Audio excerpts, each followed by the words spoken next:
Elon Musk has 3 weeks now to close his deal with Twitter if he wants to avoid a trial with the social media company. Deal is done. Twitter has been sold to Elon Musk.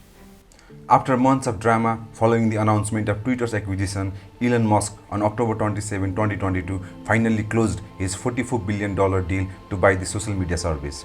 The deal, which was on the verge of collapse, ended Twitter's run as a public company, giving Musk more control to run its operation without disclosing its performance every month. Since the takeover, Musk has already fired thousands of employees, including its top executives, and have introduced many controversial policies that have angered users and advertisers. Users are leaving Twitter for alternative platforms, and many top advertisers have stopped advertising on the platform. According to Musk's statement, Twitter is now valued at $20 billion, which is less than half of the acquisition price and is on the verge of bankruptcy. Despite these challenges, Musk is positive about Twitter's potential and has shared some grand plans with investors. After successfully reinventing electric cars with Tesla and space travel with SpaceX, everyone hopes for the same magic with Twitter. And given its struggle to grow its user base and revenue, Twitter really needs that magic. So, in this video, we'll try to find out how Twitter has been since Musk's takeover and his grand vision to turn around Twitter. Twitter down 11% after Musk filed to walk away from that merger agreement. There's two kind of dramatic outcomes. Will become a privately held company based on what we're learning right now, and the overall transaction, Taylor, will be valued at about $44 billion. It's a Twitter bloodbath. Nearly 4,000 fired in one fell swoop. Half the global. In social media, Twitter has created a name for itself, especially among celebrities, tech entrepreneurs, and politicians. As famous as it is among world-renowned personalities, it has struggled to grow its user base and revenue. In 2021, Twitter had around 217 million daily active users, and its revenue was about $5.08 billion. Now compare these metrics to Facebook, which earned about $118 billion in revenue with 1.93 billion daily active users in 2021. You will see how small Twitter is. By looking at these metrics, one thing is very clear, that Musk did not buy Twitter to make money. It would also be unwise for us to think that he would introduce any groundbreaking technologies on Twitter as he did in electric cars and rockets. So the big question is, why on earth Elon Musk purchased Twitter? People who follow Musk closely know that he described himself as a supporter of free speech, and for Mr. Musk, Twitter was not doing great in that area. In one of his tweets, Musk criticized Twitter for failing to support the free speech principles. To support his argument, he even created a poll asking whether Twitter rigorously adheres to the free speech principle. And guess what? 70% of the voters sided with Musk. He once said that he was very serious about creating a new social media platform that would prioritize free speech and where propaganda was minimal. So, for Musk, buying Twitter could be a way to leverage its power and make free speech a norm in the social media industry. People close to Musk said that when he agreed to buy Twitter, he had no plan for the company. They said that the purchase was triggered by the affection Musk has had for the Twitter, which he used heavily. But this totally changed as he had to raise billions of dollars from investors to close the deal. In his pitch deck to investors, he outlined his grand vision for Twitter. Mr. Musk claimed to grow Twitter's total number of users from 217 million at the end of the last year to 931 million users in 2028. He planned to quintuple revenue to $26.4 billion by 2028, up from $5 billion in 2021. But he wants the revenue increment by reducing Twitter's reliance on advertisement. Under Musk's plan, revenue contribution from advertising would fall from around 90% in 2020 to 45% of total revenue in 2028. In one of his tweets, Mr. Musk shared another motivation for buying the social media company. He tweeted that buying Twitter is an accelerant to creating X, the everything app. He has not gone into much detail about what an everything app means. However, he is open to creating something like WeChat, which is used by more than 1 billion people for everyday needs, from instant messaging, ordering foods to mobile payment. In the pitch deck, he also said to generate about $1.3 billion in revenue from a payment business. They have been working on an edit button for a year. Well, it's a tricky situation. And it's incredibly complex. Yes, good one, indeed. I mean, we don't even have an app that's as good as WeChat in China. And like in China, you can like live on WeChat basically. It's like Yeah, everyone's like, been there, like, you live on WeChat, you do payments, you do everything. It's like, yeah, it's great. Basically, WeChat's kick ass. And we don't have anything like WeChat outside of China. It has been 8 months since Elon Musk took control of Twitter, and ever since it has been on the news headlines. And every headlines read Musk's struggles inside Twitter. Musk's journey as a Twitter owner started with mass layoffs. The layoffs started with the firing of top executives, including its CEO Parag Agrawal, and ever since he has fired more than 50% of Twitter's total workforce of 7,500. About the layoffs, he said that Twitter was losing $4 million every day and that he had no other choice but to reduce the workforce. The firing was so quick and haphazard that many experts who studied layoffs said Twitter's way was among the most poorly handled they had ever seen. On one side of the spectrum lies the grand vision that Musk outlined in the investor's pitch deck, which would require some great talents. And on the other side, he is doing exactly opposite, firing thousands of employees.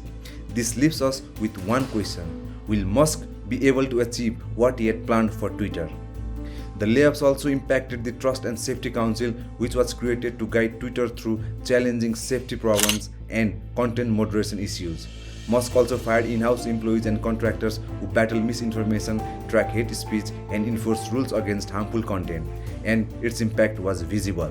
According to the report from the New York Times, after Elon Musk bought Twitter, hate speech against black Americans jumped by nearly 3 times from an average of 1,282 times a day to 3,876 times a day. Similarly, hate speech against gay men increased from 2,506 times a day on an average to 3,964 times a day. As Musk vowed to make Twitter a haven for free speech, he has since reinstated many banned accounts, including that of former US President Trump, who was banned from the platform for posting tweets that had the risk of inciting violence.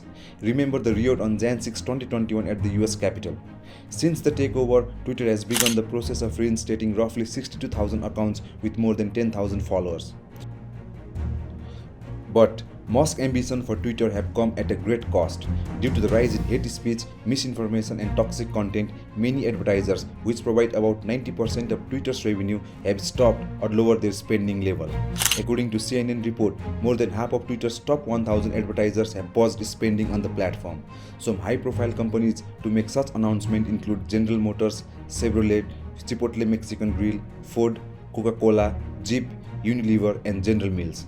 The pullback has reduced monthly revenue from Twitter's top 1,000 advertisers by more than 60%, from around $127 million to just over $48 million.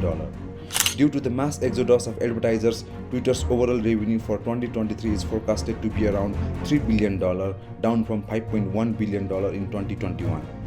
Musk has already set a goal to diversify Twitter's revenue source by reducing its reliance on advertisement. So, the current downward revenue trend may not be that problematic for the world's wealthiest men. Under Musk's leadership, Twitter has actually started to diversify its revenue source, such as charging subscription fees for the verification symbol. But that too faced some serious backlash from some prominent Twitter users.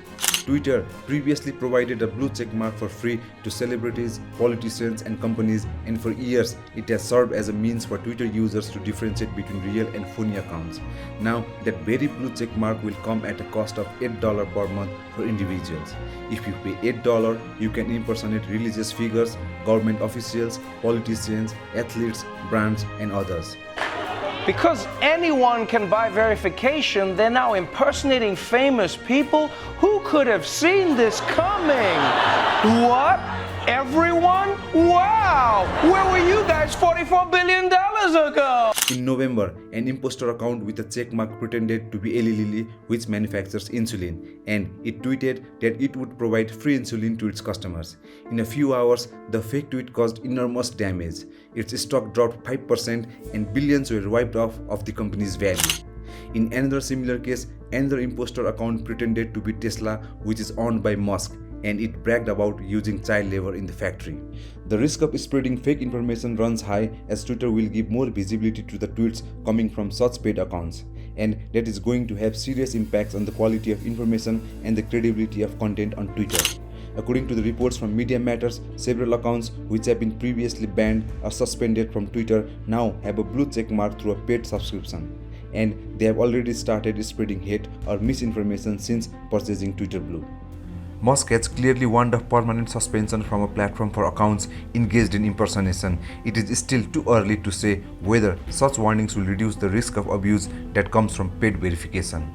Amid the chaos Twitter is going through, many Twitter users are leaving it for alternative platforms like Mastodon and Hype Social.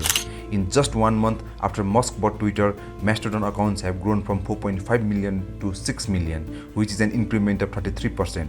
Similarly, Hype Social, a social network founded in 2019, more than doubled its users to 1.8 million in 1 month. Another microblogging website, Tumblr, also stated that its download on Apple's App Store soared 62% the week after Musk's takeover of Twitter. Even former Twitter employees have joined the race to build the Twitter alternative, and they have named the prototype as T2 for now. Perhaps the biggest threat for Twitter comes from Mark Zuckerberg, who is trying to dethrone Twitter with his new app called Thread. Riding on the strength of more than 3 billion users across Facebook, Instagram, WhatsApp and Messenger, Thread has already become an overnight success with more than 100 million users in just 5 days. And Musk is not happy at all. Musk criticized Zuckerberg by calling him a cock on Twitter and challenged him to measure a specific body part and compare whose was larger. Twitter also threatened to sue Meta over the new app. After facing a backlash for several controversial policies, Mr. Musk asked his 122 million followers whether he should step down as a Twitter head. The survey attracted more than 17.5 million votes, and more than 57% of respondents said yes. Given his past habits of ignoring the outcome of such polls, many doubted if Mr. Musk would actually hand over Twitter control. Then, on May 12, Mr. Musk announced the appointment of Linda Yaccarino as the new CEO of Twitter. Before joining Twitter, Mrs. Yaccarino worked as an advertising chief at NBC Universal and made a name for herself for helping traditional television holding its ground in advertising in the era of Facebook and Google. You must be wondering what role Mr. Musk will have on Twitter. Well, he has said that he will hold the position of executive chair and CTO, overseeing product, software and system ops.